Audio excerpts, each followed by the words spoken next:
Selamat datang di Alumni Menyapa episode pertama, ruang temu antara pengalaman dan semangat yang membara. Hari ini kita belajar membaca pola dan maknanya, bahwa bukan yang paling sibuk yang akan berjaya, melainkan taktik cerdas yang menuntun semuanya. Jadi, mari kita bicara strategi bersama kami di sini. Oke, sekarang aku nggak sendirian, aku ditemenin oleh narasumber terkan kita pada sore hari ini. Langsung saja kita sambut narasumber terkan kita pada sore hari ini, Mas Adit. Mungkin bisa perkenalan dulu. Oke, halo semuanya. Perkenalkan, nama saya Muhammad Aditya Ardiansyah. Saya merupakan alumni jurusan Biologi FMIPA Universitas Jember dan kebetulan baru saja lulus bulan kemarin, jadi masih dibilang lulusan baru dari FMIPA UNES. Oke, terima kasih. Udah kenal ya teman-teman sama Mas Adit. Nah, Mas Adit ini merupakan mantan Presiden BEM periode sebelumnya, teman-teman. Oke, mungkin sebelum ke pertanyaan yang agak berat lah gitu, Mas. Gimana kabarnya sekarang, Mas? Alhamdulillah kabar baik. Untuk sekarang kesibukannya apa ya? Kalau kesibukan sekarang, alhamdulillah udah nggak terlalu sibuk-sibuk banget dan mungkin sekarang lagi eksplor dunia kerja. Oke, mungkin nanti kita bakal ini ya Mas, bacain beberapa pertanyaan dari teman-teman yang tentunya karena kan di MIPA ada dan banyak mungkin ya Mas ya, yang dia tuh sebenarnya pengen ikut organisasi, tetapi mungkin mikirnya nanti kalau misal aku ikut organisasi takutnya nggak bisa menyeimbangkan antara waktu belajar sama organisasi. Karena kan ya balik lagi ya Mas, ke tujuan awal kita di sini kan ya untuk menuntut ilmu lah gitu ya. Oke, mungkin kita di sini masuk ke pertanyaan pertama ya Mas. Mas, banyak yang bilang mustahil dapat IPK bagus sambil aktif di BEM. Beneran berat gak sih? Spill dong taktik real Mas Adit biar akademik jalan tapi BEM juga gak keteteran.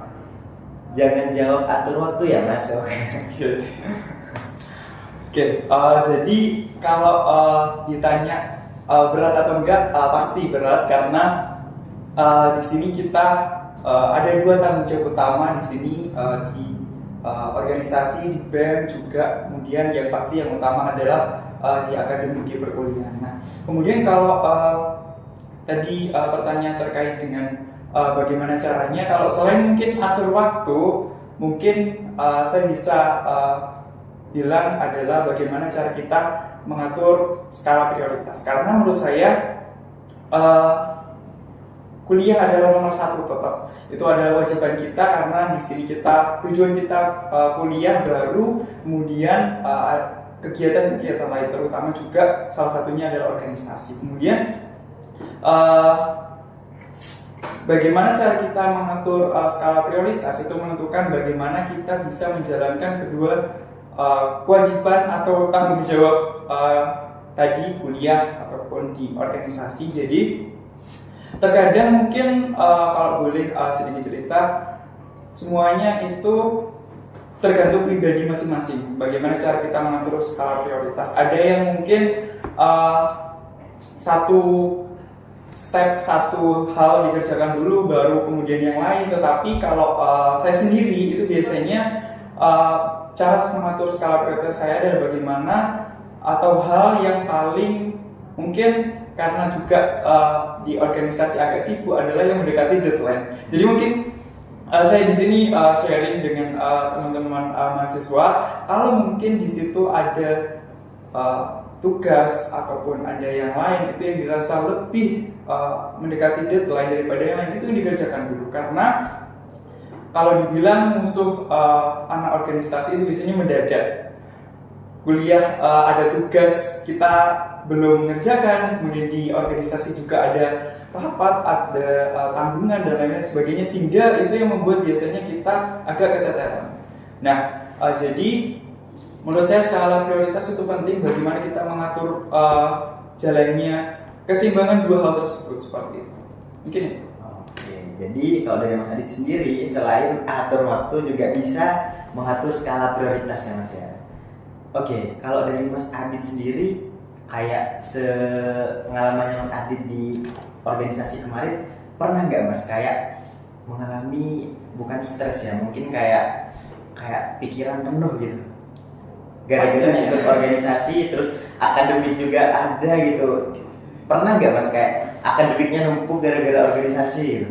Pasti. Jadi karena juga saya juga belajar cara bagaimana biar kedua-duanya itu bisa jalan bareng, meskipun juga apa ya istilahnya juga waktunya lama ya, karena kemarin semester saya di BEM itu semester 6 dan 7, jadi kalau dibilang ya sudah banyak belajar juga di semester-semester sebelumnya, tapi ada waktu memang dirasa saya rasa ada yang numpuk gitu, karena saya juga mahasiswa biasa, pasti ada kalanya lah ada tugas di kuliah yang numpuk, apalagi di MIPA juga banyak praktikum, kita ngerjakan laporan dan sebagainya. Tapi menurut saya di situ kembali lagi tadi bagaimana kita bisa mengatur skala prioritas. Kalau itu memang praktikum jeda laporan atau tugas itu seminggu, itu bisa dicicil terlebih dahulu gitu. Jadi kita nggak serba mendadak di H-1 kita kerjakan semuanya, akhirnya nggak selesai, kemudian pada hari yang sama juga ada rapat juga, pasti saya rasa ya nggak bisa seperti itu. Jadi harus yaitu harus ditata terlebih dahulu. Ini Mas, mungkin ini dari saya ya Mas, tapi tetap di lingkup organisasi.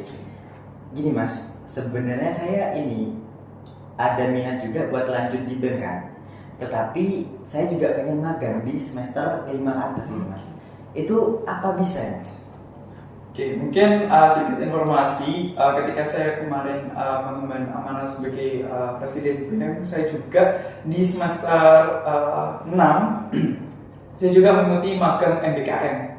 Nah, kalau ditanya bisa, pasti bisa, karena di sini menurut saya tanggung jawab di kuliah itu tetap, tapi kita tidak mengesampingkan juga tanggung jawab di organisasi. Jadi ketika saya magang kemarin juga saya selalu mengikuti juga, mengontrol juga semua tugas organisasi saya di BEM, seperti itu juga berkoordinasi dengan teman-teman di BEM. Jadi saya rasa kalau ditanya maka pasti bisa, tapi kembali lagi ke pribadi masing-masing kita. Kalau kita memilih magang juga organisasi, artinya kita harus mengeluarkan sedikit effort bagaimana kita bisa mengatur waktu keduanya, seperti itu. Saya rasa. Oke, terima kasih Mas. Mungkin untuk pertanyaan kedua nih kayaknya dari maba sih Mas. Pertanyaannya, buat maba yang pengen aktif organisasi plus lomba tapi target lulus 3,5 tahun IPK tinggi, harus mulai dari mana Mas? Semester 1 ngapain? Semester 3 ngapain? Oke, banyak tadi ya. Dari pertama dulu deh. Organisasi juga IPK-nya tinggi, lulus 3,5 tahun, aktif lomba juga. Nah, ini yang susah. Tapi menurut saya setiap orang mungkin punya planning masing-masing di tiap semester. Saya rasa seperti itu. Tapi kalau mungkin boleh saya sedikit kasih gambaran, menurut saya semester 1 itu adalah awal kita adaptasi diri. Kita banyak tidak tahu di dunia perkuliahan itu seperti apa, yang tentu sangat berbeda di masa SMA. Jadi menurut saya semester 1 itu harus kita manfaatkan bagaimana kita adaptasi, kita mengenali lingkungan sekitar kita, bagaimana kita juga setelahnya membangun relasi dengan teman dan sebagainya, sehingga itu merupakan fondasi kuat bagaimana kita nanti ke depan, semester depan itu bisa berjalan seperti itu. Kemudian semester 2, mungkin semester 2 atau semester 3 itu kita banyak eksplor, karena kita sudah tahu nih lingkungan sekitar kita bagaimana. Nah, kalau sudah tahu, kita eksplor bagaimana lingkungan sekitar kita, apa yang bisa kita ikuti. Mungkin kalau teman-teman mau ikut organisasi, juga mau ikut lomba, menurut saya adalah waktu yang tepat untuk kita eksplor diri seperti itu. Tapi di semester 2-3 menurut saya jangan terlalu semuanya dicoba, karena kalau semuanya dicoba itu di semester awal pasti keteteran karena itu tadi kita masih belajar atur manajemen waktu atau skala prioritas. Jadi menurut saya harus dicoba bertahap seperti itu. Kemudian semester 4, semester 5 itu biasanya di perkuliahan sudah agak sibuk. Jadi juga bisa berseiringi dengan kita ikut lomba juga, kemudian banyak kegiatan lain organisasi, kemudian juga mungkin kalau di FMIPA sudah bisa jadi asisten praktikum seperti itu. Kemudian semester 6, 7 di sini kalau di FMIPA kalau saya tahu itu sudah boleh mengikuti MBKM. Jadi entah magang ataupun kegiatan MBKM yang lain. Jadi menurut saya harus dicoba peluang itu, jadi dimanfaatkan peluang sebaik-baiknya. Jadi semester 6, kemudian semester 7 kalau tadi targetnya 3,5 tahun harus sudah lulus, artinya semester 7 sudah harus fokus ke skripsi. Meskipun sebenarnya bisa diiringi dengan mungkin ikut organisasi, karena saya juga kemarin seperti itu karena semester 7 juga masih di BEM, dan juga karena skripsi saya riset di lapang, jadi juga bisa di lapang seperti itu. Jadi kembali lagi planning setiap orang beda-beda, tapi mungkin kalau dikasih sedikit gambaran mungkin seperti itu guys. Oke, mungkin dari Mas Adit secara umum mungkin semester 1 kita adaptasi dulu ya Mas. Iya. Karena emang bener banget, beda banget sama masa-masa SMA. Iya. Apalagi kan kalau di MIPA sendiri semester 1 itu laporannya udah langsung 4 kan ya Mas ya. Dimana juga 3 di antara itu tulis tangan ya Mas. Mungkin agak berat ya. Jadi kita adaptasi terlebih dahulu ya mungkin ya. Iya. Semester 1 memang ya benar ada lapar juga, dan di situ menurut saya ada kegiatan PKKMB, PPMB yang menurut saya membutuhkan waktu yang cukup banyak. Jadi menurut saya fokus di situ karena di situ kita juga diperkenalkan lingkungan di FMIPA itu seperti apa, khususnya di FMIPA di Universitas Jember itu seperti apa, saya rasa itu. Oke, mungkin nanti semester 2 udah bisa explore. 3, 4 mungkin ikut lomba, organisasi gitu ya Mas. Oke, terima kasih Mas. Oke, untuk pertanyaan ketiga nih Mas Adit. Mas Adit pernah ngerasa pengen coba semua hal nggak? Kayak organisasi, lomba, akademik, tapi akhirnya ngerasa nggak maksimal di semua. Gimana Mas Adit mutusin mana yang harus diprioritasin? Oke, kalau ditanya seperti itu saya rasa pernah juga merasa, karena menurut saya peluang di depan itu banyak, dan ada mungkin keinginan dari dalam diri saya untuk saya harus mencoba semuanya. Nah, kalau dicoba semuanya, menurut saya ada nanti pasti impactnya adalah kita nggak bisa menjalankan itu semuanya, nggak maksimal, istilahnya seperti itu. Jadi kalau ditanya terkait dengan kita harus coba, memang yaitu peluang memang harus kita coba, tapi kembali lagi kalau diri kita mampu ya kita coba. Tetapi kalau diri kita memang butuh istirahat sejenak, ya kita nggak harus semuanya ikut, karena kembali lagi kalau kita ikut semuanya ya pasti ada manfaatnya.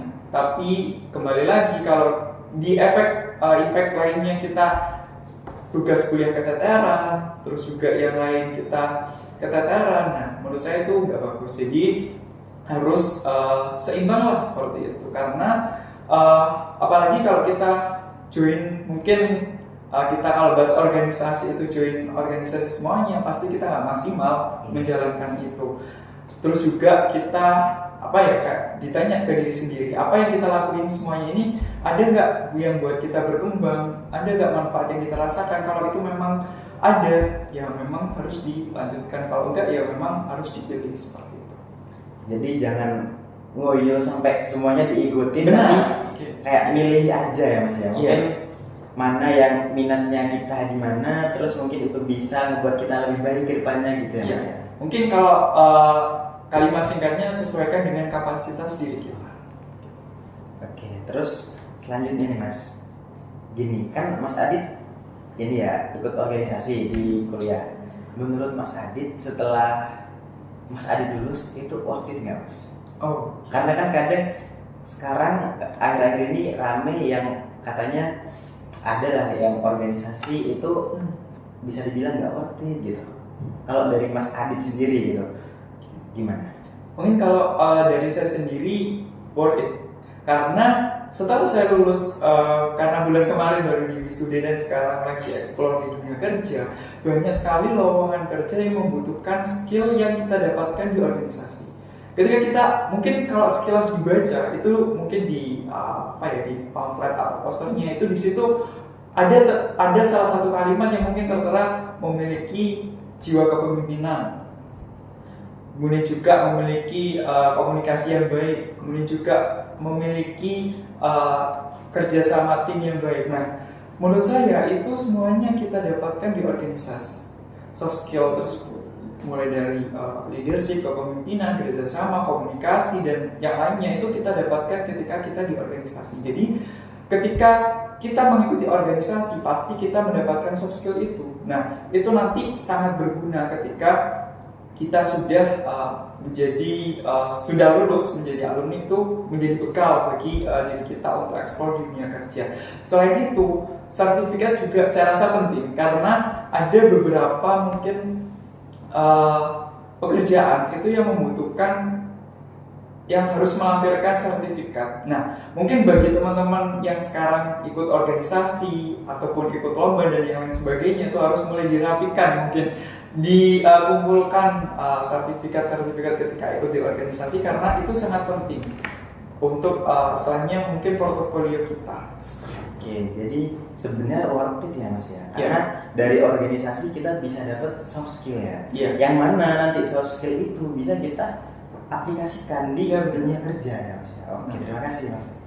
Oke, untuk selanjutnya Mas, pertanyaan keempat, jujur Mas, anak MIPA tuh sering ditanya nanti jadi apa. Mas Adit pernah pesimis gak soal kerjaan? Setelah lulus ternyata relevansi lulusan biologi di dunia kerja itu kayak gimana? Oke, mungkin kalau ditanya spesifik di biologi mungkin saya bisa menjawab, mungkin karena di FMIPA kan ada jurusan yang lain saya kurang mengetahui. Mungkin kalau di biologi saya rasa biologi itu ilmu yang sangat luas. Di situ kita banyak mendapatkan ilmu. Ketika kita di praktikum kita mendapatkan banyak hard skill, bagaimana kita kalau di praktikum kan kita langsung praktek seperti itu. Kemudian juga di materi, saya rasa banyak yang mengasah kita bagaimana kita bisa problem solving, kemudian kita bagaimana pemecahan masalah, berpikir kritis, juga ilmiah. Saya rasa banyak sekali yang kita dapatkan di jurusan biologi. Kemudian terkait dengan kalau ditanya mungkin prospek ya, saya rasa banyak sekali di luar di dunia kerja itu yang membutuhkan mungkin keahlian di biologi, mulai dari mungkin kalau yang saya tahu di quality control, kemudian juga di mungkin konsultan biologi, kemudian juga di bagian karena di biologi itu banyak sekali bidang ilmunya, jadi saya rasa banyak sekali hal di situ yang banyak dieksplor seperti itu. Mungkin kalau ditanya spesifik, mungkin saya bisa menjelaskan seperti itu. Oke, tapi dari Mas Adit sendiri kayak pernah ngerasa pesimis nggak selama mungkin ya dari semester 1 sampai sekarang udah lulus, pernah kayak nanti aku kerja apa ya gitu? Pernah nggak Mas? Saya rasa pernah, karena ya mungkin kita harus berpikiran ke depan bagaimana kita nanti setelah lulus seperti itu. Jadi mungkin karena kalau menurut saya karena biologi itu saking luasnya, jadi kita malah bingung nanti setelah lulus dari jurusan biologi kita mau jadi apa sih seperti itu. Tapi kembali lagi kita di biologi banyak dibekali kemampuan soft skill, hard skill yang kita dapatkan selama kuliah, selama praktikum. Jadi saya rasa itu menjadi bekal untuk mengeksplor di dunia kerja seperti itu. Oke, mungkin ini Mas, saya masih pengen dengar pendapatnya Mas Adit. Sebenarnya saya juga di awal-awal semester mikirnya gitu, kayak nanti setelah lulus dari fisika mau kemana ya. Ternyata ada dosen yang ngomong gini Mas, sebenarnya fisika itu luas, kamu mau kemana aja itu bisa. Iya benar. Tetapi Mas, setelah dipikir-pikir lagi, iya memang luas. Cuman kayak dari fisika ini kan luas, kemana aja bisa. Tetapi ada yang lebih lebih ini lagi Mas. Contohnya kayak teknik elektro itu kan lebih ke ini ya, lebih khusus daripada fisika. Ibaratnya fisika itu generalnya, tapi teknik elektro itu udah masuk ke khusus. Jadi tadi mikirnya nanti kalau misal mau di kayak Pertamina gitu kan lebih ada yang mungkin dari anak teknik gitu Mas. Terus kayak mau ke rumah sakit mungkin kayak di bagian radioaktif itu ada juga yang di jurusan itu. Kalau dari Mas Adit sendiri? Oke, benar memang karena menurut saya di MIPA itu ilmu dasar. Di situ fisika, kimia, biologi, matematika, dan juga kalau di fakultas lain, sebetulnya di fakultas teknik itu memang bisa dibilang di situ spesifik teknik kimia, juga tadi ada teknik elektro dan lain sebagainya. Mungkin ada beberapa pekerjaan yang memang membutuhkan spesifik seperti itu. Contohnya di tadi kalau disebut Pertamina, di situ ada teknik, contohnya teknik kimia dan sebagainya memang spesifik di situ. Tetapi saya rasa tidak menutup kemungkinan banyak sekali juga pekerjaan yang memang membutuhkan ilmu-ilmu di MIPA yang tadi 4 itu. Jadi kalau dibilang semua memang tergantung dari pekerjaan itu sendiri seperti itu. Jadi sebenarnya balik lagi ya. Iya. Mungkin dari kitanya juga ya. Oke, mungkin pertanyaan bonus nih Mas. Satu pesan terakhir Mas Adit buat mahasiswa FMIPA yang sekarang lagi ngerasa stuck. Oke. Mungkin pesannya buat Mas biar mungkin bisa jadi motivasi bagi kami. Oke, mungkin kalau teman-teman nih lagi ngerasa stuck, mungkin pesan pertama, jangan membandingkan diri kita sama orang lain. Itu yang paling penting. Itu menurut saya yang harus ditanamkan pada diri kita, karena kalau kita terlalu membandingkan diri kita sama orang lain, nanti kita minder, kita nggak bisa berkembang, nggak bisa explore seperti itu. Kemudian juga kalau teman-teman lagi stuck, nggak apa-apa istirahat sejenak, karena nggak semuanya itu harus dikejar secara terburu-buru. Kita jalan pun kita sampai pasti. Tapi kembali lagi, kalau kita istirahat ya kita istirahat nggak boleh terlalu lama. Setelah itu harus bangkit lagi, harus jalan lagi. Jadi buat teman-teman yang lagi stuck, istirahat dulu nggak apa-apa sejenak. Setelah sudah ada energi, kita jalan kembali, kita explore lagi dan kita berkembang lagi seperti itu. Kemudian juga mungkin nggak teman-teman yang stuck aja, mungkin pesan dari saya ke teman-teman di FMIPA semuanya, maksimalkan peluang yang ada khususnya mungkin di FMIPA, ikut organisasi, ikut lomba dan sebagainya, dan karena menurut saya itu sangat penting untuk nanti kita setelah lulus untuk bekal kita menghadapi dunia. Saya rasa. Oke, jadi buat yang ngerasa stuck mungkin sekarang lagi capek, oke istirahat, tapi jangan lama-lama istirahatnya Mas ya. Oke, terima kasih Mas. Oke, mungkin terakhir deh Mas dari saya. Saya tuh bingung Mas, antara lebih pilih kuliah sambil kerja atau kuliah sambil organisasi. Kalau dari sudut pandang Mas Adit sendiri gimana? Karena mungkin ditanya sudut pandang kuliah organisasi atau kuliah sambil kerja, menurut saya sama-sama bagus, karena kuliah organisasi kita dapat soft skill, hard skill, dua-duanya. Di dunia kerja pun sama, saya rasa, karena di situ kita juga terjun langsung ke dunia kerja. Tapi kembali lagi, kebutuhan kita seperti apa, dan kalau kita jalani dua-duanya, kita mampu nggak? Kalau kita memang mampu, ya kita harus optimis, kita harus jalankan seperti itu.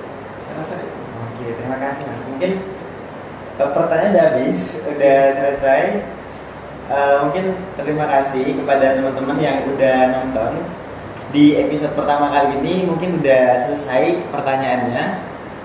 Oke, di sini aku mau ngucapin terima kasih kepada narasumber terhadap kita, Mas Adi. Terima kasih Mas ya, sudah menyempatkan waktunya di tengah-tengah kesibukannya Mas Adi.